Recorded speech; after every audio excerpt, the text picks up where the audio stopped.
Hello, എല്ലാവർക്കും എൻ്റെ പുതിയ വീഡിയോക്ക് എല്ലാവർക്കും സ്വാഗതം. അപ്പോൾ നമ്മളിപ്പോൾ 30 ഡിസംബർ തൊട്ടിട്ട് നമ്മുടെ നാഷണൽ ഹൈവേയിൽ ട്രാവൽ ചെയ്യുകയാണെങ്കിൽ എല്ലാവർക്കും ഫാസ്റ്റാഗ് വേണമെന്ന് പുതിയ ഗവൺമെൻറ് ഓഫ് ഇന്ത്യയുടെ റൂളുണ്ട്.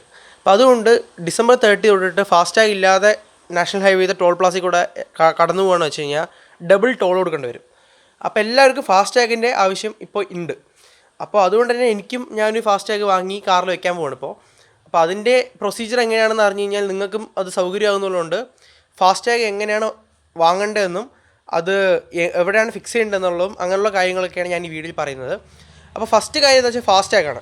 ഫാസ്റ്റാഗ് ഇപ്പോൾ നിങ്ങൾ താമസിക്കുന്ന ടോൾ പ്ലാസയുടെ അടുത്ത്, അതായത് ഇപ്പോൾ നിങ്ങൾക്കൊരു അടുത്ത് ടോൾ പ്ലാസ ഉണ്ട്, നിങ്ങളിപ്പോൾ നമ്മുടെ പാലിയേക്കാട് ടോൾ പ്ലാസയുടെ അടുത്തോ അല്ലെങ്കിൽ പാലക്കാടാണെങ്കിൽ വാളയാറോ അങ്ങനെയൊക്കെ ടോൾ പ്ലാസയുടെ അടുത്തൊക്കെയാണ് നിങ്ങൾ താമസം വെച്ച് കഴിഞ്ഞാൽ നിങ്ങൾക്ക് ഫാസ്റ്റാഗ് ആ ടോൾ പ്ലാസയുടെ അടുത്ത് തന്നെയുള്ള NHAIയുടെ കടയുണ്ട്, അവിടുന്ന് വാങ്ങാൻ പറ്റും. അതിന് നിങ്ങൾക്ക് പാൻ കൊണ്ടുപോകണം, RC ബുക്കിൻ്റെ കോപ്പി വേണം, വണ്ടി കൊണ്ട് പോവുകയാണെങ്കിൽ വണ്ടി കൊണ്ടുപോയാൽ മതി, അല്ലെങ്കിൽ വണ്ടിയുടെ ഫോട്ടോ വേണം, നിങ്ങളുടെ ആധാർ കാർഡ് വേണം, നിങ്ങൾക്കൊരു ബാങ്ക് അക്കൗണ്ട് വേണം. ഇത്രയും സാധനങ്ങളാണ് നിങ്ങൾക്ക്, പിന്നെ നിങ്ങളുടെ ഫോട്ടോയും വേണം.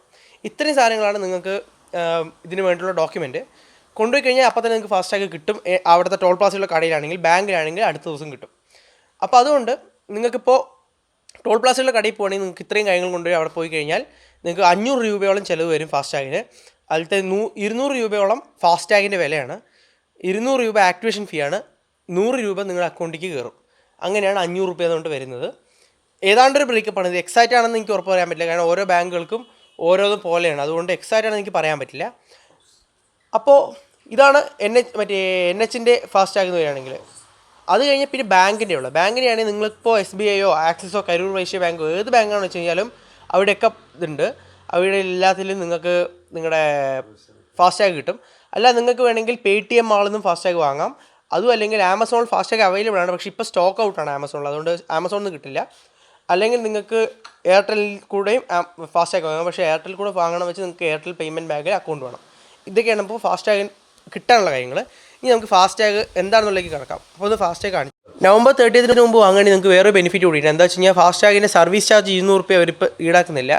അപ്പോൾ അതിൻ്റെ ആ ഒരു 200 രൂപ നിങ്ങൾക്ക് അതുകൂടി നിങ്ങളുടെ ഫാസ്റ്റാഗിൻ്റെ അക്കൗണ്ടിലോട്ട് കയറും. അപ്പോൾ നിങ്ങൾക്ക് സുഖമായിട്ട് ആ പൈസ ഉപയോഗിക്കാൻ പറ്റും. അതുമാത്രമല്ല, ചില ബാങ്കുകളിലെല്ലാം ആ ദിവസം തന്നെ ഫാസ്റ്റാഗ് കൊടുക്കുന്നുണ്ട്. രാവിലെ തന്നെ പോകണമെങ്കിൽ ആ ദിവസം തന്നെ ഫാസ്റ്റാഗ് നിങ്ങൾക്ക് കിട്ടും കയ്യിൽ. അപ്പോൾ ഇതാണ് നമ്മൾ ഈ ഫാസ്റ്റാഗ് എന്ന് പറയുന്ന സാധനം. അപ്പോൾ ഇതാണ് ഫാസ്റ്റാഗ് എന്ന് പറയുന്നത്. ഇതിപ്പോൾ വാങ്ങിയിട്ടുള്ളൂ, ഒട്ടിക്കാൻ പോകുന്നില്ല. ഒട്ടിച്ച ശേഷം ഞാൻ നിങ്ങൾക്ക് കറക്റ്റ് എങ്ങനെയാണ് ഒട്ടിച്ച് ഞാൻ കാണിച്ചു തരാം. ഇങ്ങനെ ഇവിടെ വെളിച്ചം പോരാ. ഇപ്പോൾ ഇതാണ് ഈ ഫാസ്റ്റാഗ് എന്ന് പറയുന്ന സാധനം. ഇതിപ്പോൾ നാഷണൽ പേയ്മെൻറ്റ് കോർപ്പറേഷൻ ഓഫ് ഇന്ത്യയുടെയൊക്കെയാണ് വരുന്നത്. ഇപ്പോൾ ഞങ്ങൾ വാങ്ങിക്കുന്നത് കരൂർ വൈശ്യ ബാങ്കിൻ്റെയാണ് വാങ്ങിക്കുന്നത്. അപ്പോൾ ഇതിപ്പോൾ ബാക്കിൽ സ്റ്റിക്കർ ഉണ്ട്, ഇത് അടുത്ത കളഞ്ഞിട്ട് നമ്മൾ ഒട്ടിക്കുന്നത്. അപ്പോൾ ബാക്കി ഞാനിനി ഒട്ടിച്ചിട്ട് കാണിച്ചു തരാം. അത് മാത്രമല്ല, ഫാസ്റ്റാഗ് ഉണ്ടെങ്കിൽ വേറെ ബെനിഫിറ്റ് കൂടിയുണ്ട്. എന്താ വെച്ചാൽ നിങ്ങൾ ടോൾ പ്ലാസയിൽ കൂടെ പോകുന്ന സമയത്ത് 2.5% നിങ്ങൾക്ക് ഈ ഫിനാൻഷ്യൽ ഇയർ, അതായത് 2019-2020 ഫിനാൻഷ്യൽ ഇയർ, അതായത് ഈ പറയുന്ന ഫിനാൻഷ്യൽ ഇയറിനകത്ത് 2.5% നിങ്ങൾക്ക് ടോളിൽ കുറവും കിട്ടും. അതുകൂടി ഒരു ബെനിഫിറ്റാണ്. അപ്പോൾ ഇത്രയൊക്കെയാണ് ഫാസ്റ്റാഗിൻ്റെ കാര്യങ്ങൾ. ഇനിയിപ്പോൾ നമുക്ക് ഒട്ടിക്കുന്ന കാര്യങ്ങളോ അങ്ങനെയുള്ള കാര്യങ്ങളിലേക്ക് കിടക്കാം. ഇപ്പോൾ നമ്മുടെ ഫാസ്റ്റാഗ് എന്ന് പറയുന്നത് വണ്ടിയുടെ വിൻഷീൽഡിൻ്റെ സെൻട്രലായിട്ടാണ് ഒട്ടിക്കേണ്ടത്. അത് ഒരിക്കലും ഇപ്പോൾ ചില വണ്ടികളിലൊക്കെ ഇതിപ്പോൾ കുറച്ച് ഒരുപാട് പുതിയ വണ്ടിയല്ല, അതുകൊണ്ട് അതില്ല. ചില വണ്ടികളിൽ ഇവിടെ ഇങ്ങനെ ഒരു സംഭവം ഇങ്ങനെ വരും, കണ്ടുണ്ടോ?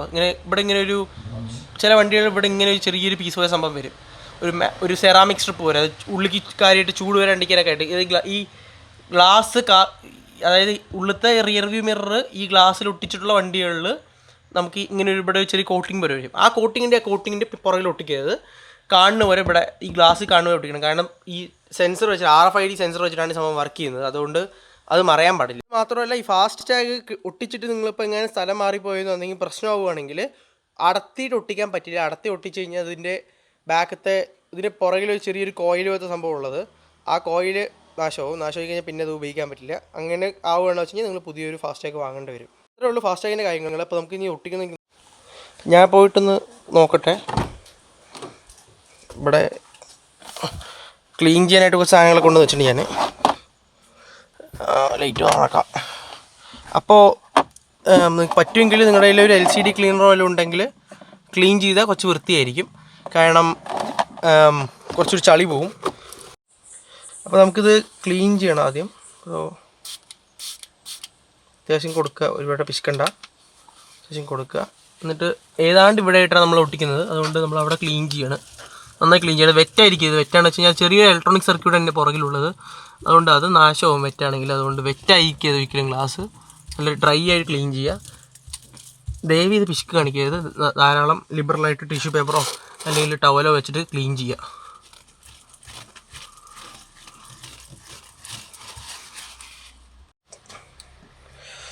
ഇതാണ് ഫാസ്റ്റാഗ് നമ്മളിപ്പോൾ അടുത്താണ്.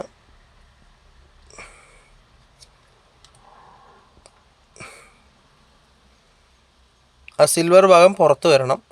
അത് നമ്മൾ കാണാത്ത പുറത്തുനിന്ന് നോക്കിയാൽ മാത്രം കാണുന്ന പോലെയാണ് വരേണ്ടത് ഫാസ്റ്റാഗിൽ. അപ്പം അതുകൊണ്ട് മാത്രമല്ല അതിൻ്റെ ആ പശുവുള്ള ഭാഗത്ത് തൊട്ട് നാശമാക്കരുത്. ഞാൻ പറയുന്നത് ഇപ്പോൾ ഇങ്ങനൊരു മെത്തേഡാണ് നല്ലത്. അതായത് കുറച്ചൊരു ലേറ്റായിട്ട് ലേശം ബാക്കി വെച്ചിട്ട് നമ്മൾ കൊടുത്തു കഴിഞ്ഞാൽ അതാണ്. മാത്രമല്ല മുകളിൽ നിങ്ങൾ സ്റ്റിക്കർ ഒട്ടിച്ച് കഴിഞ്ഞിട്ട് ആ സ്റ്റിക്കറോടെ കുറച്ച് അലൈൻ ചെയ്ത് ആണ് വെച്ച് നിങ്ങൾക്ക് ചെരിയാണ്ട് ഒട്ടിക്കാൻ പറ്റുമത്. അപ്പോൾ ആ മുകളിലത്തെ സ്റ്റിക്കറിനോട് അങ്ങനെ സ്റ്റിക്കർ നിങ്ങൾ ഒട്ടിച്ചിട്ടുണ്ടെങ്കിൽ ആ മുകളിലത്തെ സ്റ്റിക്കറിനോടൊന്ന് അലൈൻ ചെയ്താൽ മതി. നിങ്ങൾക്ക് കാര്യമായിട്ട് വളയാതെ ഒട്ടിക്കാൻ പറ്റും. കാരണം അത് RFID റീഡറിൻ്റെ ഓറിയൻറ്റേഷനും കൂടി ബാധകമാണ്. അപ്പോൾ അതുകൊണ്ട് ഒരുപാട് വളഞ്ഞാലും പ്രശ്നമാണ്. അപ്പോൾ അതുകൊണ്ട് വളയാതെ ഒട്ടിക്കുകയാണെങ്കിൽ നന്നായിരിക്കും. നമ്മുടെ കേസിൽ ചെറുതായിട്ട് വളഞ്ഞൊരു സംശയമുണ്ട്. പക്ഷേ ഇന്ന് അടത്തി ഒട്ടിക്കാൻ പറ്റില്ല. കാരണം അടത്തി കഴിഞ്ഞാൽ ഫാസ്റ്റാഗ് സാധാരണഗതിക്ക് നാശമാവും. അതുകൊണ്ട് ചെറിയ വളവൊന്നും കുഴപ്പമുണ്ടാകാൻ സാധ്യതയില്ല. നമുക്ക് ഒട്ടിക്കാമെന്നാണ് തോന്നുന്നത് കാണുമ്പോൾ. കാരണം അതിൻ്റെ ബാക്കിലുള്ള ആ അലുമിനിയം സ്ട്രിപ്പാണ് ആ കൂടിയിട്ട് നമ്മൾ ഈ പറയുന്ന ഫാസ്റ്റാഗിനകത്ത് ഇമ്പോർട്ടൻ്റ് ആയിട്ട് വരുന്നത്. ബാക്കി എന്ന് പറയുന്നത് വെറും പേപ്പറാണ്. അതുകൊണ്ട് അതൊന്നും വലിയ പ്രശ്നം ഉണ്ടാകാൻ സാധ്യതയില്ല. റീഡ് ഉണ്ടാവും തന്നെയാണ് നമ്മുടെ വിശ്വാസം. അതുകൊണ്ട് വലിയ കുഴപ്പമുണ്ടാവില്ല. ഇനിയിപ്പോൾ ടോൾ പ്ലാസിൽ പോയിട്ട് ടോൾ വായിക്കാണ്ടിരിക്കുമ്പോഴേ കുഴപ്പമുള്ളൂ. അത് മാത്രമല്ല, നിങ്ങളുടെ കാറിൽ ഫാസ്റ്റാഗ് ഉണ്ടായിട്ട് അത് റീഡ് ചെയ്യാണ്ടിരുന്നാൽ നിങ്ങൾ ടോൾ തന്നെ കൊടുത്താൽ മതി. അല്ലാതെ ഡബിൾ ചാർജ് കൊടുക്കേണ്ടി വരില്ല. ഫാസ്റ്റാഗ് ഇല്ലാതെയാണെങ്കിൽ മാത്രമേ കുഴപ്പമുള്ളൂ. പുറത്ത് നോക്കുമ്പോൾ നമ്മുടെ ഫാസ്റ്റാഗ് ഇങ്ങനെ കാണാനുണ്ടാവുക.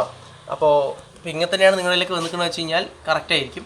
ഇതിപ്പോൾ വേറെ പ്രശ്നങ്ങളൊന്നും ഉണ്ടാകാൻ സാധ്യതയില്ല. ഞങ്ങളിപ്പോൾ കറക്റ്റ് ലൊക്കേഷൻ ഏതാണ്ട് സെൻറ്റർ അറിയാൻ വേണ്ടി ചെറുതായിട്ടൊന്ന് മാർക്കർ കൊണ്ട് മാർക്ക് ചെയ്യുന്നത്. ആ മാർക്ക് ഞങ്ങളിപ്പോൾ മാച്ച് കളയും. ബാക്കി ഇത്രയൊക്കെ തന്നെ ഉള്ളൂ. പിന്നെ ഈ ഫാസ്റ്റാഗ് എങ്ങനെയാണെന്ന് വെച്ചാൽ റീചാർജ് ചെയ്യുന്നത് വെച്ച് കഴിഞ്ഞാൽ ആൻഡ്രോയിഡ് ഫോണുള്ള ആൾക്കാർക്കാണെങ്കിൽ വളരെ എളുപ്പമാണ്. മൈ ഫാസ്റ്റാഗ് കൊണ്ട് ആപ്പ് ഉണ്ട്. ആ ആപ്പ് ഇൻസ്റ്റാൾ ചെയ്ത് കഴിഞ്ഞാൽ അതിനകത്ത് പോയി കഴിഞ്ഞാൽ നിങ്ങൾക്ക് റീചാർജ് മൈ ഫാസ്റ്റാഗ് കൊണ്ട് ഓപ്ഷൻ ഉണ്ട്. അതിനകത്ത് പോയി കഴിഞ്ഞാൽ നിങ്ങൾക്ക് നിങ്ങളുടെ ഗൂഗിൾ പേ പോലത്തെ UPI വെച്ചിട്ട് തന്നെ റീചാർജ് ചെയ്യുക. അത് എളുപ്പമാണ്. അത് പറയേണ്ട ആവശ്യമില്ല. കാരണം അത്ര എളുപ്പമാണ്. അതിനകത്ത് കയറി കഴിഞ്ഞാൽ ജസ്റ്റ് നമ്മുടെ ബാങ്കിൻ്റെ അഡ്രസ്സും മറ്റു കാര്യങ്ങളെല്ലാം കൊടുത്തു കഴിഞ്ഞാൽ ഗൂഗിൾ പേ ചെയ്യണ പോലെ തന്നെ എളുപ്പം റീചാർജ് ചെയ്യാൻ പറ്റും. അപ്പോൾ അത്രയൊക്കെയുള്ള വീഡിയോ. നിങ്ങൾക്കിത് വളരെ യൂസ്ഫുള്ളായെന്ന് ഞാൻ പ്രതീക്ഷിക്കുന്നു. എന്തെങ്കിലും സംശയം നിങ്ങൾ കമൻറ്റ് ബോക്സിൽ ചോദിച്ചു കഴിഞ്ഞാൽ ഞാൻ ആൻസർ ചെയ്യാം. അപ്പോൾ നിങ്ങൾക്ക് ഈ വീഡിയോ ഇഷ്ടപ്പെട്ടെങ്കിൽ ലൈക്ക് ചെയ്യുക, കമൻറ്റ് ചെയ്യുക,